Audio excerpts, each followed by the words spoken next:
Bonjour et bienvenue dans 360 degrés, l'émission des services à la personne, de l'emploi à domicile et de la Silver Economy. Nous allons parler de problèmes de recrutement avec deux réseaux de franchises. Tout d'abord avec Nicolas Goupil, bonjour. Bonjour. Vous êtes gérant de Freedom. En deux mots, Freedom, un réseau, 60 agences ou plus déjà? Freedom, 69 agences partout en France, spécialisées dans le maintien à domicile, ménage et garde d'enfants. Et à côté de vous, Pierre Arnaud, bonjour. Vous êtes président d'Adomis. Alors, 14 agences. Comment présenter votre réseau? 14 agences, 4 en propre et 10 franchisés. Alors, on est dans un secteur dans lequel il y a énormément de besoins en recrutement. J'imagine que vous recrutez en permanence et que vous avez des difficultés. Effectivement, c'est une grosse problématique du secteur d'activité, c'est le recrutement. C'est le recrutement de personnel qualifié également. Maintien à domicile, par exemple, il faut des personnes qui sont diplômées. Voilà, également pour la garde d'enfants moins de 3 ans, il faut des personnes qui soient diplômées. C'est une grosse problématique, effectivement. C'est une grosse problématique, quels que soient les métiers, ou il y a des métiers qui sont plus difficiles à trouver Nous sommes sur les métiers d'aide à la famille, donc aide aux personnes âgées dépendantes, garde d'enfants, entretien ménager. C'est vrai que nous avons plus d'exigences pour tout ce qui touche à l'aide aux personnes âgées et dépendantes, ainsi qu'à la garde d'enfants. Et c'est dans ces domaines-là où les recrutements sont les plus compliqués. Alors, vous êtes un jeune réseau, vous recrutez également des franchisés pour ouvrir, j'imagine, de nouvelles agences. Est-ce que là aussi, il y a des difficultés pour trouver les bons candidats? À tous les deux. Oui, alors déjà je vais répondre sur la partie recrutement d'intervenantes. Ce qui est important, et je pense que c'est la même chose pour le recrutement de franchisés, et c'est pour cela que je commence par les intervenants. Ce qui est important quand on veut faire ce métier, c'est la motivation. Et elle est encore plus importante que pour d'autres secteurs d'activité, parce que le service à la personne, ce n'est pas un métier qu'on fait par défaut. Donc c'est important quand on recrute des intervenantes, qu'il y ait bien sûr les qualifications qui correspondent au métier qu'elles doivent exercer, mais surtout qu'il y ait la motivation pour ce métier. L'envie, la vocation. Même motivation pour nos franchisés. Il est important effectivement d'avoir la vocation pour ce secteur. C'est très important de trouver la flamme chez les candidats et les intervenants. Vous parliez de vocation, c'est exactement ça. Il faut la passion de l'humain. On ne vend pas du shampoing, on ne vend pas des aspirateurs. Effectivement, on vend des services auprès de personnes. Donc effectivement, il faut des personnes qui puissent avoir une empathie, avoir une écoute et qui puissent être professionnelles. Donc effectivement, c'est important. Aujourd'hui, on parle dans le secteur du service à la personne, près de 5000 emplois pour voir là tout de suite aujourd'hui partout en France. Dans vos réseaux, il y a des besoins immédiats également ou pas? Immédiat et même avant. Oui, effectivement, c'est en permanence. On recrute à peu près 600 personnes. On a recruté à peu près 600 personnes cette année. Donc c'est important. Donc c'est en permanence. Et donc effectivement, il faut candidater. Et puis après, il y a tout un process qui est mis en place à ce niveau-là. Ouais. Chez vous aussi, il y a de gros besoins. Toutes nos agences sont en permanence en recrutement et dans toutes nos agences, en fait, on a en permanence un vivier d'intervenantes qui sont prêtes à travailler pour nous dès qu'on a des besoins. Donc face aux difficultés que vous avez citées, je me dis, bon, c'est plus facile de se lancer dans ce secteur en passant par la franchise parce que j'imagine que les têtes de réseau peuvent aider les agences locales au recrutement. Comment ça se passe concrètement? Qu'est-ce que vous proposez? C'est un des objectifs, effectivement, des têtes de réseau, c'est d'aider à ce niveau-là. Nous, par exemple, en fait, on a un accord national qu'on va bientôt renouveler d'ailleurs avec Pôle emploi qui permet d'être prioritaire, qui puisse nous aider à recruter plus facilement, de nous faire connaître aussi. En mettant en place des préparations opérationnelles à l'emploi, par exemple. Exactement, effectivement ce dont j'allais parler, parce que ça permet de trouver des personnes qui sont motivées, mais qui n'ont pas de diplôme. Et effectivement, avec Pôle emploi, par exemple, on met les POEC ou POI en place, qui permet d'avoir des personnes qui sont opérationnelles très rapidement. Et donc, effectivement, un des moyens de contribuer à résoudre ce problème du recrutement, c'est de pouvoir, d'une part, former les personnes, des personnes qui sont motivées mais qui n'ont pas forcément tous les prérequis pour travailler dans le domaine des services à la personne. Et à ce niveau-là, effectivement, les têtes de réseau peuvent accompagner les franchisés pour mettre en place les bons parcours de formation. Et puis le deuxième point qui est extrêmement important également, c'est de travailler sur la fidélisation des salariés. La fidélisation des salariés parce que quand on a des bonnes intervenantes, il est important de réussir à les conserver chez nous. Alors, quelles sont les actions qui peuvent être mises en place pour assurer la fidélisation des intervenants? C'est quoi les règles à respecter ou les actions que vous avez pu mettre en place? Alors, je pense qu'il est important d'être proche des intervenantes. Déjà, ça commence au niveau du processus de recrutement, puisque toutes nos intervenantes, nous les recevons en tête-à-tête lors d'un entretien, pas de recrutement à distance, ça commence déjà là. Ça commence par un bon processus de recrutement et puis ensuite un bon processus d'intégration dans l'entreprise. Nous avons également des dispositifs de tutorat qui permettent de mettre en place les intervenants, qui permettent de les accompagner dans leurs premiers pas dans l'entreprise et c'est important pour contribuer à les fidéliser. Une des choses, on parlait de l'humain tout à l'heure, nous on fait très attention, pour tous les métiers d'ailleurs, ce qu'on fait attention c'est le savoir-être. Parce que autant le savoir-faire, on peut l'apprendre avec des formations, autant le savoir-être, on ne l'a pas forcément de manière innée. Et ça, c'est quelque chose qui est vraiment très très important. Donc les formations, on accompagne, on fait du suivi. Ça, c'est important, faire le suivi, parce que les personnes sont isolées. Elles travaillent seules, sont en contact avec des personnes qui peuvent être en difficulté, avec des personnes âgées. Et donc, du coup, c'est important d'être à leur écoute régulièrement, de les recevoir, d'échanger avec elles pour qu'elles puissent nous parler des problématiques qu'elles rencontrent.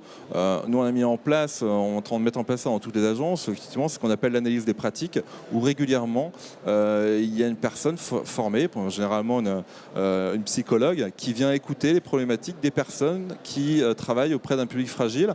Parfois, quand on a des parcours de fin de vie, il faut être formé pour ça. Et on est formé, mais on n'est pas forcément prêt intellectuellement. Et donc, quand il y a une enseigne qui propose ce qu'on appelle l'analyse des pratiques, voilà, cette écoute permet de faciliter ça. Et c'est vrai que la personne, c'est pour l'intégrer. C'est mettre de l'humain dans la gestion de l'entreprise, dans la gestion des ressources humaines. Exactement.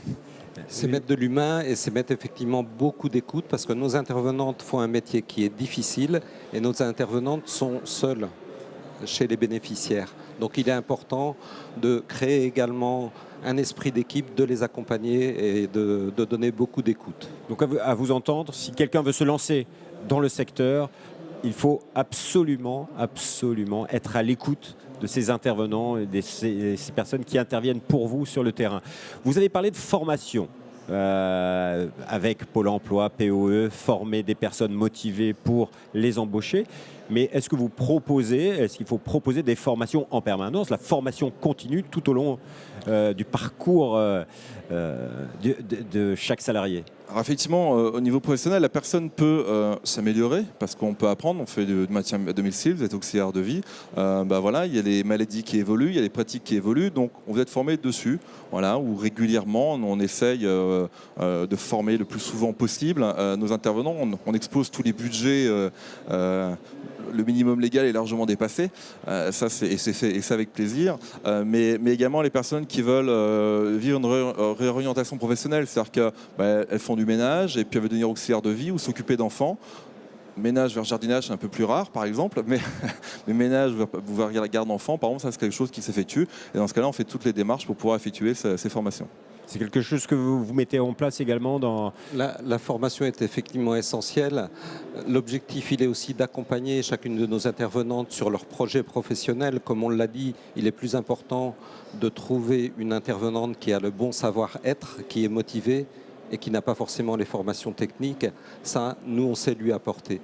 Puis on accompagne également nos franchisés sur l'élaboration de leur plan de formation. C'est important parce qu'il y a des formations qu'on développe en interne et également des formations qui sont développées en externe avec des organismes de formation. On est là également pour accompagner nos franchisés et leur dire quelles sont les formations à mettre en place, quels sont les organismes qui peuvent les accompagner. Quand on se lance dans le secteur des services à la personne, au début, on commence avec une agence et après, ça se développe. À quel moment le recrutement est un vrai problème? C'est dès la première agence ou c'est à partir d'un certain point? En fait, dès que vous commencez, les premiers salariés que vous allez avoir, ils vont être encore plus l'image de l'entreprise. pour développer le bouche à oreille, il n'y a rien de tel que des salariés qui travaillent bien. Voilà. Donc effectivement, on fait une attention toute particulière. En plus, c'est vrai qu'au début, on a un peu plus le temps pour s'occuper du recrutement. Donc on prend vraiment le temps, on passe beaucoup plus de temps à l'écoute et voilà, ils vont représenter l'entreprise. Donc c'est ce genre de choses sur lesquelles il faut énormément travailler. C'est clairement plus sensible au début, parce qu'au début, quand on a quelques intervenantes, gérer les aléas de l'activité, c'est toujours compliqué. Gérer un nouveau développement, c'est compliqué également. Quand on a un volume d'activité relativement important, quand on a des intervenantes qu'on a fidélisées depuis de longues années, c'est plus facile. Mais quand il y a de nombreux salariés et de nombreux intervenants, il faut aussi un encadrement de qualité. Et là aussi, il faut former et bien recruter au niveau de l'encadrement. C'est notre problématique du recrutement aussi, effectivement. Il faut de vrais besoins aussi dans ce secteur. Exactement, effectivement. Les encadrants, qu'on appelle chez nous les responsables de secteur, et les assistants responsables de secteur sont l'essentiel. C'est eux qui vont faire le lien entre les bénéficiaires, les clients et les salariés. Donc il faut qu'ils aient une compréhension, qu'ils connaissent le métier.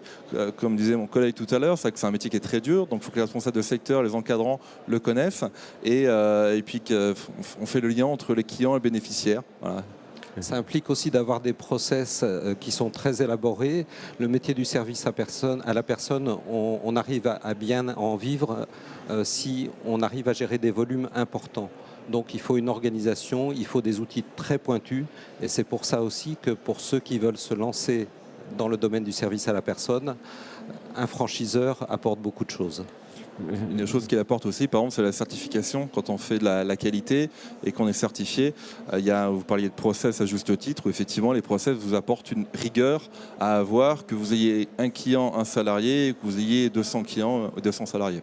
Alors, on l'a compris, il y a énormément d'opportunités d'emploi dans le secteur. Pour des gens qui ont envie de se lancer dans ce secteur, devenir franchisés, créer leur boîte ou rejoindre une de vos franchises, quel est le conseil que vous leur donneriez en matière de recrutement de leurs futurs intervenants? Quel message avez-vous envie de faire passer?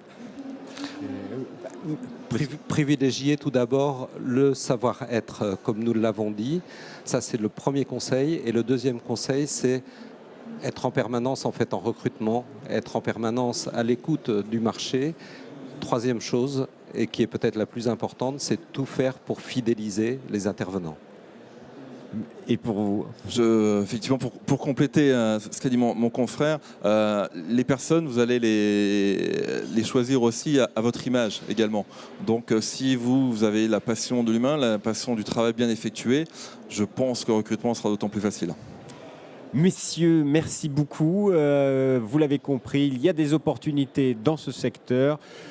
C'est à vous de jouer maintenant. On se retrouve bientôt pour une nouvelle émission 360 degrés que vous pouvez retrouver de toute façon sur la chaîne YouTube Salon des services à la personne TV et bien sûr sur www.demain.fr. Au revoir et à bientôt.